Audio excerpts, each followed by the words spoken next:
think we know quite about Kenya, so we're now focusing on Ethiopia, Rwanda, Tanzania, and Uganda. And the results of that report will probably be out in the next 3 months, and hopefully it'll look at potential solutions as well as the gaps. And of course, probably if we spend the next 3 days focusing on these things, we might be able to even get a better result than what our consultants will do for us in the next 3 months, I'm hoping. The other thing that we're doing is we're setting up a climate innovation center right now. The first of its kind. It's going to be established in Nairobi.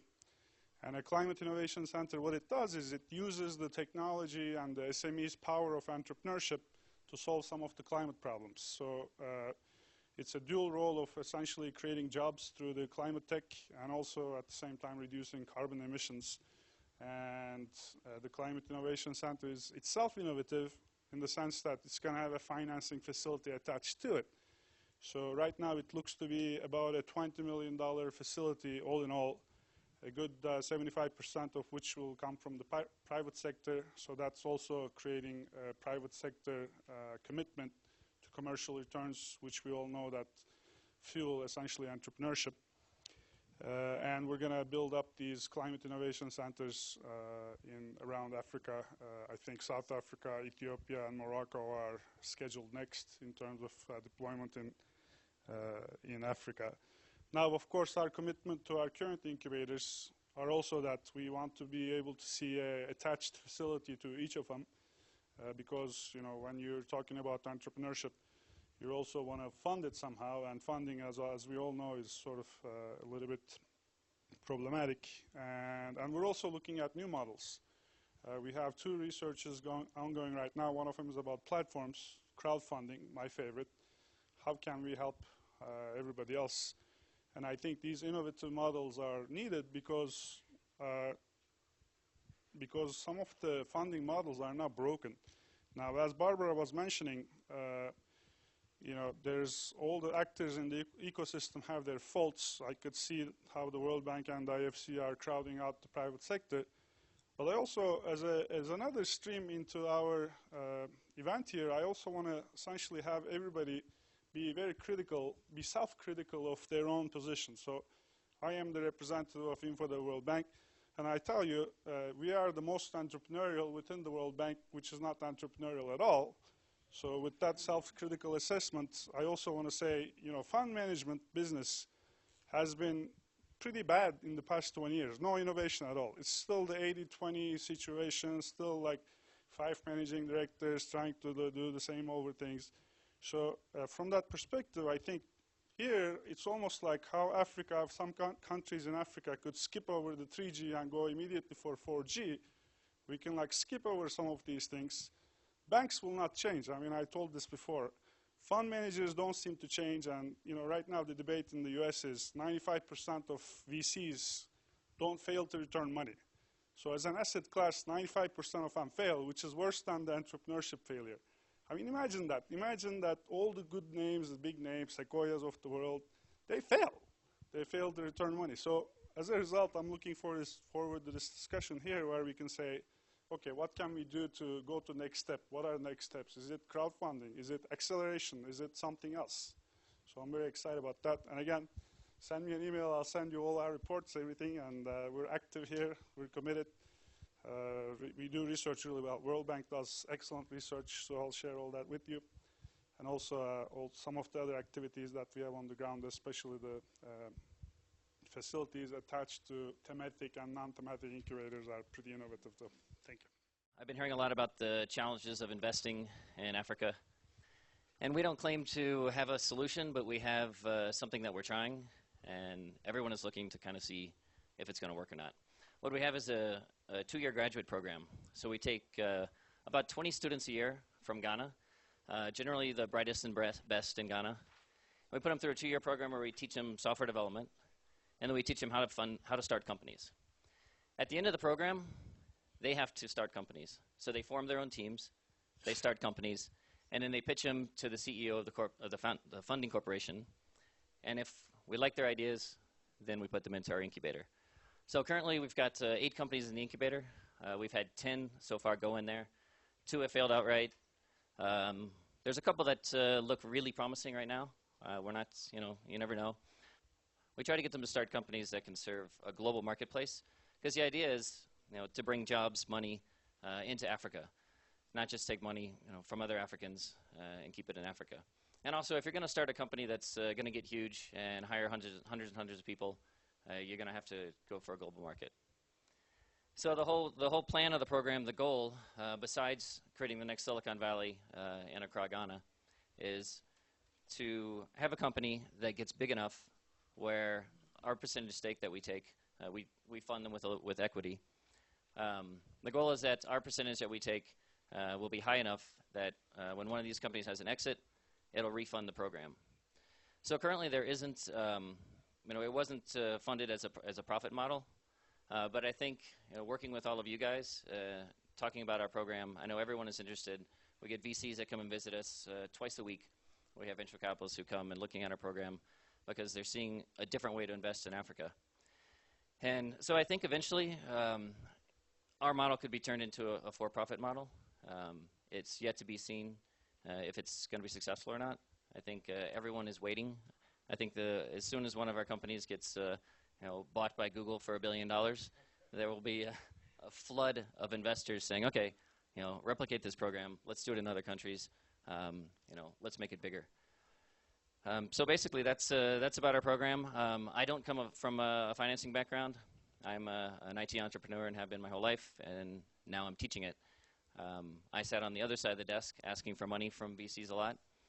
So I'm really excited to learn from you guys more about funding and how we can take this entrepreneurial experiment and hopefully turn it into something that can be replicated and grow throughout Africa. I trained as an electrical engineer and then moved over to the money and became an accountant. And I thought that it would end there, but I'm still seeking. And so I manage a fund for Enablis as a fund manager and investment officer.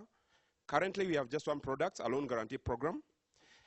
And what I just intend to share is just our own experience of what we find as the challenges when we look at businesses that come to us for funding, and especially when we are looking at startups and technology. Please just jump. So Enablis, click 3. What we do are 3 things. 1, facilitate access to finance for entrepreneurs who are our members. We facilitate networking amongst them to try and help them get their businesses moving better. And we do capacity development because we find that entrepreneurs will have some strength technically, but there are all these other things that make for success, and we try to work with them for that. So the challenges we find when entrepreneurs come and seek financing from us, first is, in this field, they'll most likely be young entrepreneurs, and they won't have the track record that have already started a good business that then gives the financiers confidence. The other challenge is, again, and that has been mentioned startups, and a lot of us in the financing sector don't really have a lot of appetite for that. Next, overvaluation of ideas by entrepreneurs. A lot of times, somebody asked about valuation, especially a business that you haven't started, that's just at idea stage. The match that you value it for as you try to get partners coming into investing, a lot of times we find that the entrepreneurs tend to overvalue their businesses. And then there's the whole idea of, is my idea safe if I share it with you? So the fact that I'm not willing to tell you what it is I intend to do before we discuss a financing arrangement because I think I should keep my secret, then makes the financials not have a basis for actually making an investing decision. Then, of course, we have the big bang startup mentality. We find in our experience that people with ideas around technology, of course, the idea will be great. But then, a lot of times, what works is people start small. We know the Bezos who begin in their garages and get things going, and now they're big. But a lot of the mindset of people is that I need all this so that then I can begin this at this scale, and that becomes a major problem. Expectations, again, in the speed of financing. What I find as practice is financing takes up to 24 months if it's your first time when you're seeking financing around VCs and the likes. But what do we as entrepreneurs do? We come and we are saying that within 3 months I need to get this started, and please, if you can't give me money that fast, I'll stop knocking at your door. So again, that becomes an issue. Next. I think just quite a bit of ignorance around the mindset of an investor. Yeah, an investor, like Paul mentioned, has options. And he's asking, where is my money safest? And they want to feel that comfort. And quite often, may not really have the excitement of an entrepreneur. You have a dream, you have ideas, and you get very excited about it. The guy is looking at you and asking, is my money safe with you? Can I trust you? Will I get my money back? So it's important that you understand that you're actually having to market to someone with that mindset so that you give them the comfort. The other thing is, again, a lot of we entrepreneurs, if we don't have a very good background about financing, the first question I ask is, how much will your financing cost? If there's a loan program, is it 19%, is it 21%? And quite often somebody does, and somebody is saying, oh, but my margins are only 15%. But it's 15% for a business that you turn over 12 times in a year. But because, again, of not very clear understanding of the money language, you'll find a lot of us running away from money which we think is expensive, but which could be probably the best financing we could get. Then, again, how much risk are you willing, to take up? Yeah. So investors, again, may have fear and very, very low risk threshold. And even some entrepreneurs, and that then keeps us away. There's something I call the entrepreneurial quotient. Yeah, we all come from a background, sound technically, maybe an engineer like me, working for some company, and I've been doing this part of it, and I think I could go and do this myself. But I learned, I start a business, I don't know about managing people. I don't know about writing a business plan. I don't know about financial projections. And I'm meant to succeed as an entrepreneur. So the whole bit of the E-myth, the entrepreneur myth, that if I'm okay technically, and I've been working and making money for this little bakery as a cake maker, that I can actually go out and run a business in cake making, can be a total disconnect. Then, of course, the stigma from we financiers, just because you don't understand technology. So many things new and beginning, and investors, including Warren Buffett, will say, look, if I don't understand the industry, I don't put my money there. So not a lot of us have actually, who are investors, have invested enough in understanding technology to actually not stigmatize it and fear the risk. Now, I'll just share a bit of what have we found easy to invest in.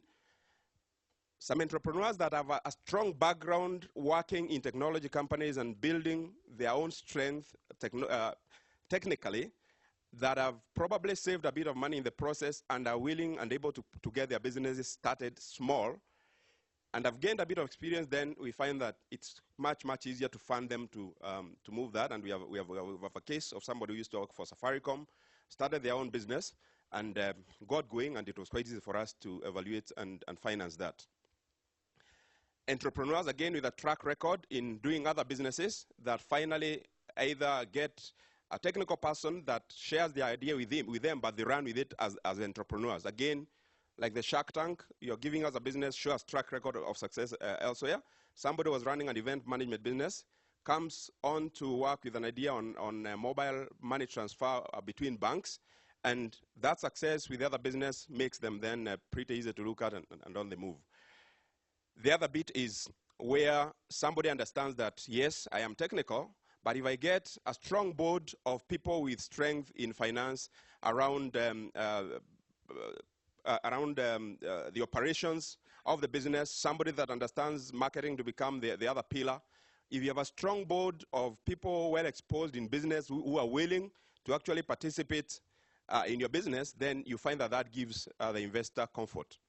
Finally, one of a new approach that we think within the ICT sector could do well is something we've got involved in with a project with Rockefeller, where we're doing a BPO project that works with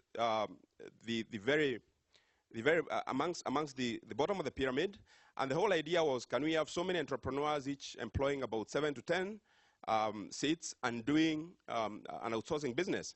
And as we shared and got experience from some team from India doing rural shows, we understood that it's much easier to get a profitable process outsourcing business that has more seats and that has a much greater likelihood to succeed. And what we found then, next slide, which is final, is that by working with these many entrepreneurs and building capacity amongst them, and then them sharing their strengths and amalgamating some of their businesses, those willing to, then you quickly make a much bigger business. Most likely the entrepreneurs have different technical backgrounds amongst themselves that make a stronger company. It's much easier then and then you have a model that works, that with an investment of about $100,000, you can actually begin a 100-seat center, preferably in the rural area where you're not, again, doing a lot of dislocation of your workers, and that it's pretty easy to get that being profitable and replicating that on and on. So for us, that's a recent learning experience that we think that could be easily employed by getting more people doing little things, but amalgamating the ideas and getting going. Thank you.